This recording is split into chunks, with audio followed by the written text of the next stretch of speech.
Hello, everyone, and welcome back yet again to the GSMC Fantasy Sports Podcast, brought to you, as always, by the GSMC Sports Network. Hope you guys enjoyed that last segment. I love talking mock drafts. Before we get into our second segment of the day and some Olympic talk, I do want to remind you yet again, if you do feel so inclined, please consider leaving a tip or donation at the link gsmc.cloud. It's a huge support for both me and my fellow podcasters, and ultimately the network as a whole. Without further ado, let's jump right into what should be a very fascinating segment. I was reading an article on ESPN that really caught my eye because it's very rare that Olympics and betting go together. And this article really highlighted that dynamic. It really highlighted how, in recent memory, the Olympics hasn't received a lot of attention around American sports books. But now that the landscape is ever evolving, and more Americans consume more and more sports that might not reach a very broad audience, or have reached a broad audience in the past, more and more people are identifying with more and more sports, and as a result, placing a lot of bets on these sports. It's not just Americans who they're betting on, it's international stars.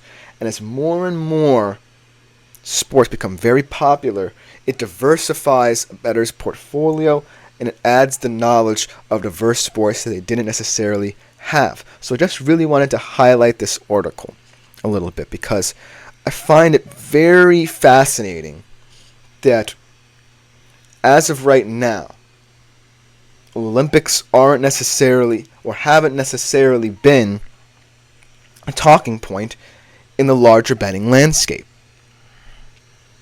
But when you think about it, this Olympics is a perfect prime example of the time in sports, especially obscure sports, where the betting market should be very variable or volatile. I think that right now, American sports stars are inextricably linked with the average audience. What I mean by that is so many people consume so much different media about sports in so many different areas. You could be watching this show. That's an example of consumption of sports media and advice that you receive.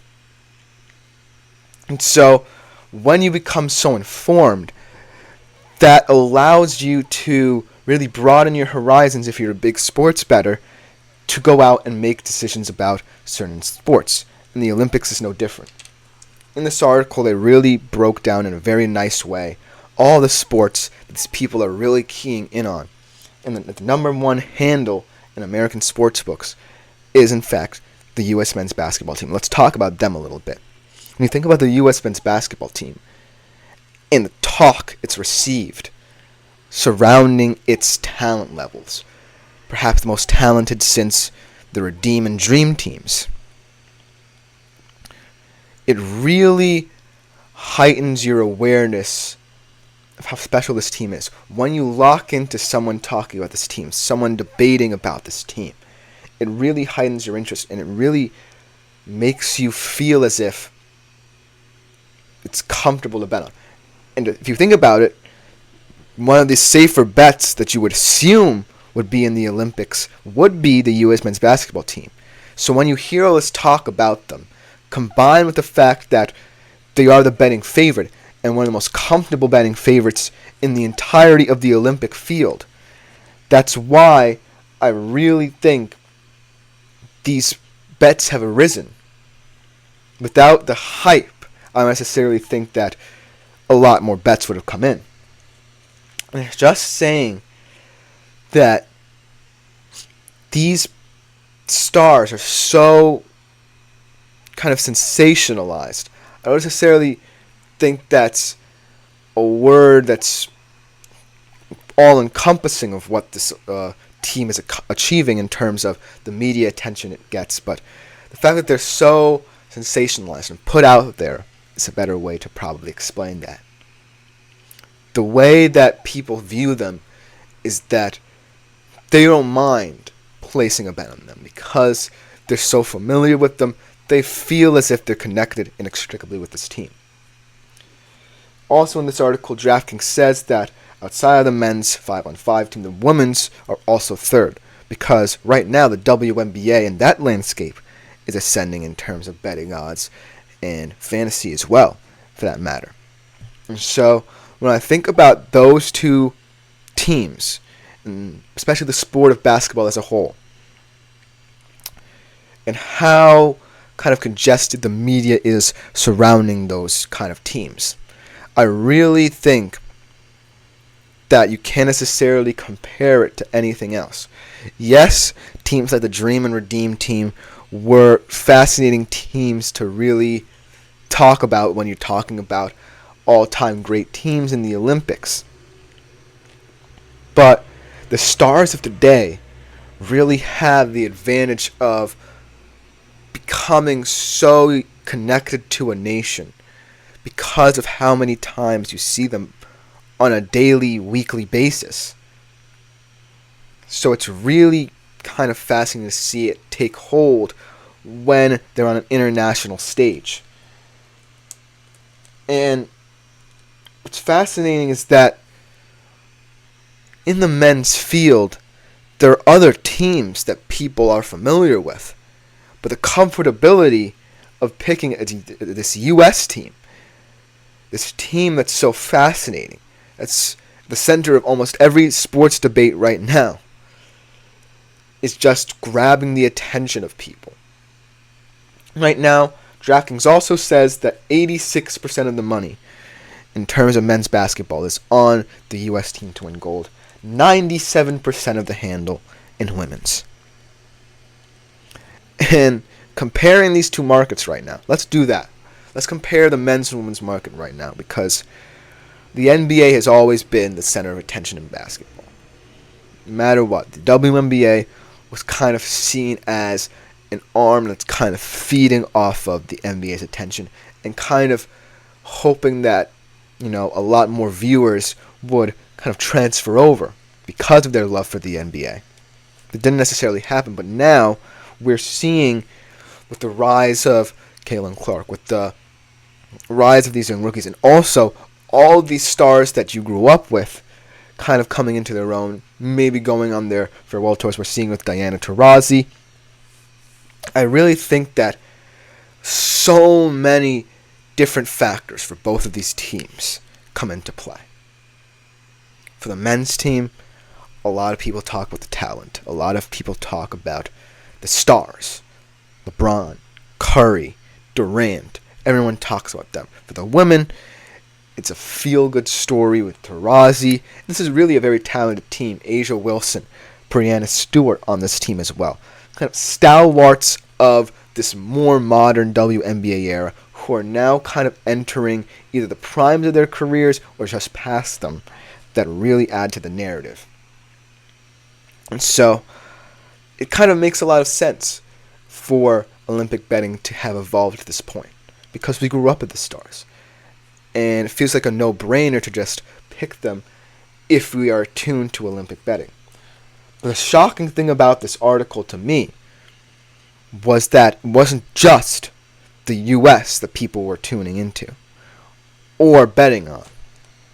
It was international. Listen to this.